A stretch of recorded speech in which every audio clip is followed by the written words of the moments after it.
I'm pretty sure you've seen one of those videos where they say, to complete Minecraft you have to kill every mob a million times, farm every item in the game, make every possible build, travel through every single chunk, mine every block. Wait, stop. None of us is going to do even one of those things, and that's because it's literally impossible. Even if you play for your entire life non-stop, you wouldn't even come close. Before completing them, the entire universe will be gone. Yeah guys, I'm not kidding. I know that those videos are just hypothetical and made to show how incredible a cube game is. Also, they are pretty cool, I'm not gonna lie, but what if we want to find some real goals? Imagine that you are a normal Minecraft player, a little above the average, who instead of dropping a world in 2 weeks always play on the one same world. Which are the goals you should achieve? So, in today's video I'm going to give you a complete list and some information for the ones who want to bring the game to a completely different level, but keeping it possible. Before starting, make sure to subscribe because the effort that I put in making these videos isn't hypothetical, you won't regret it. Thank you. Ready? Let's go! The first step is pretty self-explanatory. You just have to complete Minecraft. If you are a good player, it's definitely an easy task, and after the second time it already feels easy.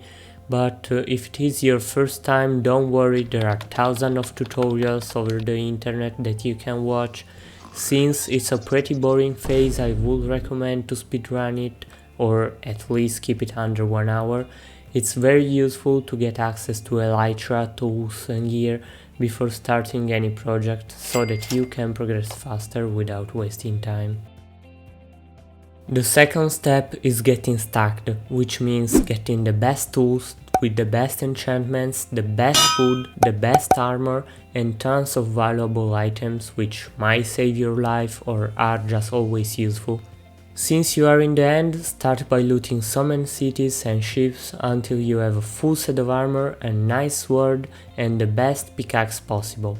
Then go back to the overworld, find a cave and jump straight into it. Spend as much time as you need in this task. It's going to be the biggest mining session. Well, actually this is a lie, you will find out why later on. And make sure to collect as many ores as possible. After that, build up to the surface, start a sugarcane farm and murder a bunch of cows and their babies. Make bookshelf, trade with a librarian for mending and go in the end again. Now that you have the materials and the enchanting setup ready, craft armor and tools and keep enchanting them until they are perfect. This will take lots of levels, so building an enderman farm could be worth it, and you can also use it to repair your stuff later on with mending. At this point, search for netherite in the nether. The cheapest way is with beds, but you are free to spend hours mining manually if you're scared. Wait, what are you saying? I forgot about the armor trim. Don't worry, we will talk about that later. The third phase is one of the most time consuming ones, because it's the farm phase. This isn't actually a goal, it's just to complete quicker some stuff later on. So, you should start building a carrot farm for infinite food supplies and a gold farm to combine these two items and make the best food in the game, golden carrots. Also, the gold farm is the best automatic XP farm, so it's absolutely a must-have.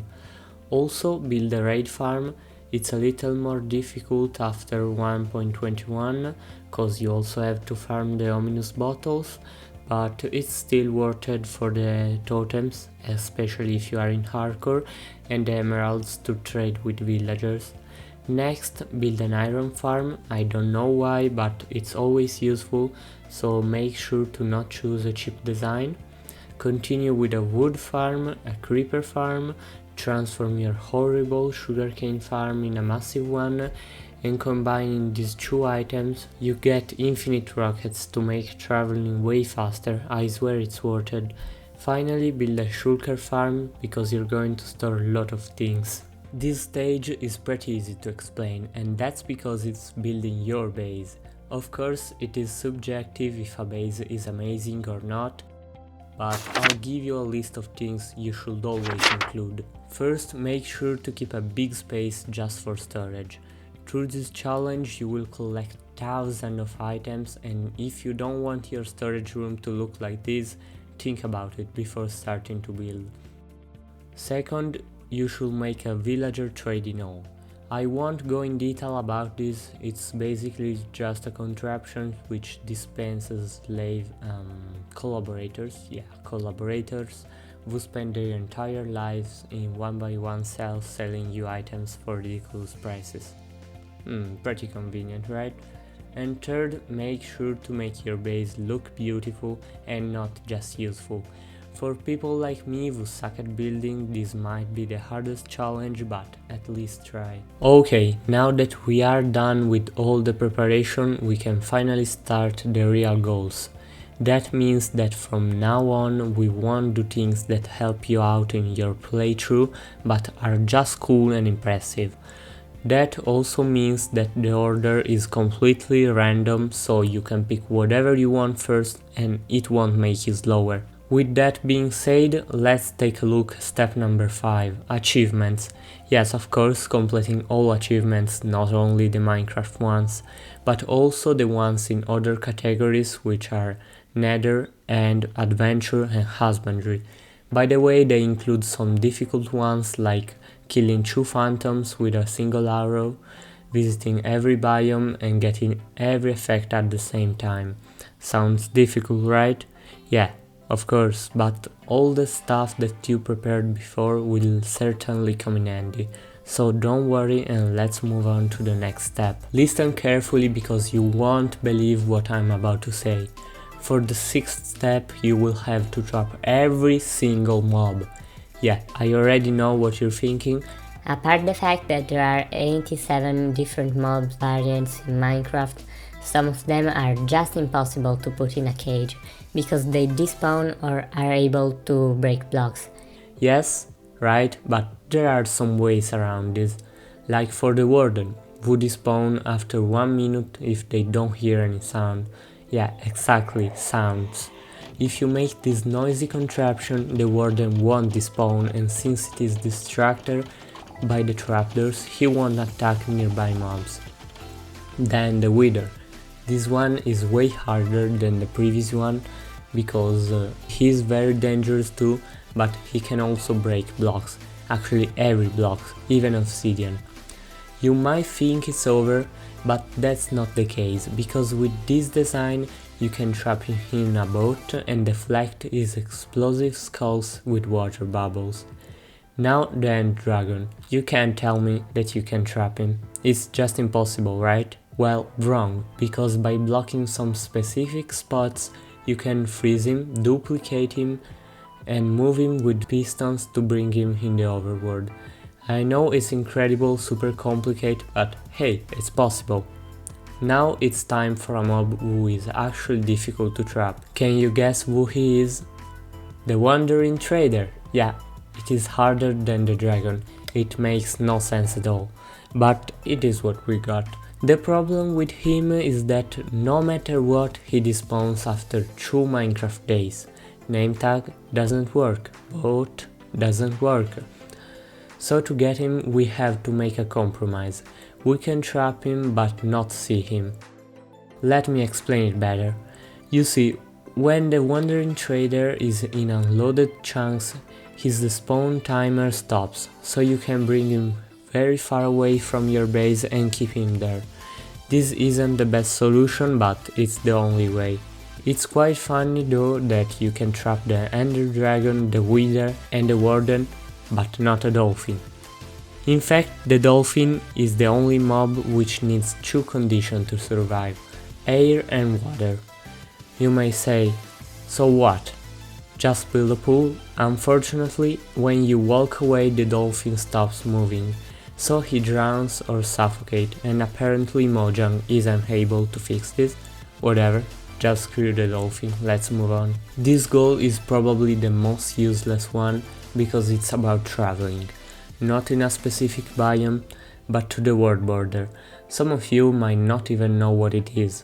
Well, you see, a Minecraft world isn't actually infinite, cause 30 million blocks away from spawn there is a barrier which stops you from going any farther. The problem is that 30 million blocks is a lot. Like sprint jumping the whole time without stopping, without any obstacles, it will take more than a real life month.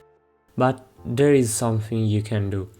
First, travel in the Nether, where 1 block is equal to 8 blocks in the overworld. Second, the Nether roof is completely flat, so you can just AFK while using an auto-clicker to use rockets and elytra. By doing all these you can decrease the timer to a total of 31 hours of traveling. It's still more than a full day, but way better than a month. And then you can use one of those enderpearl stasis chamber to teleport back, or do it the old way, if you like it. The next goal is to build a full beacon of every material. Knowing that a full beacon is made with 164 blocks or more than 2 stacks and a half, and since there are 5 different materials you can make a beacon with, by doing some simple math I can tell you the materials needed. The easiest beacon to make is the iron one, cause you need only 1476 iron ingots or 23 stacks, but with your farm this won't be a problem. It's the same for the gold and the emerald ones. Just AFK at the farms for some hours and the job is done. The real challenge starts with the diamond one, cause unfortunately there is no way to farm diamonds. The new cave generation will definitely make it easier, but mining 23 stacks of diamonds is still quite difficult if you ask me. So what I personally recommend is to build this redstone machine to help you out. Every time you update this noteblock, the machine advances a few blocks. The struggle begins with the netherite, because you'll need the 5900 for ancient debris, or a grand total of 93 stacks. This comes very near to impossible. So if you ask me, the best way, or at least the easiest way, to do that is building a sand duper, use the sand and the gunpowder to make TNT and slowly mine manually. And that's the best moment to tell you that you should subscribe. I could say that I put a lot of effort in these videos, the channel is small and it is all true, but nobody wants to hear that. So you should subscribe, because if I reach 1000 subscribers I'll try to get all beacons by myself in a completely new world. So subscribe if you want to watch me suffer for hours. It will take a lot of time and there's still a long way to go, but I'm sure you guys can do it. Unfortunately, we aren't done with mining. Not yet, at least, because the next task is to get every combination of armor in the game. So let's do some math real quick. We know that there are 4 pieces of armor which can be made out of 6 materials and 16 different armor trims, with 11 materials for each one. By multiplying them all and adding the turtle shell plus the elytra and the carved pumpkin, we end up with more than 4000 pieces of armor. I know that some people did it, but it's just crazy to me. If you can pull this off, you must be one of the best players of Minecraft. If you made it this far, congratulations, you are probably better than 99% of the community.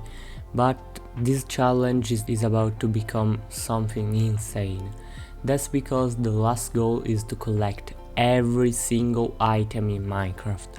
Just to let you know, there are over 1600 items in Minecraft, and that's it. So easy, right? Well, if someone of you managed to complete the entire list, let me know, send me the word, but honestly I don't think it's possible.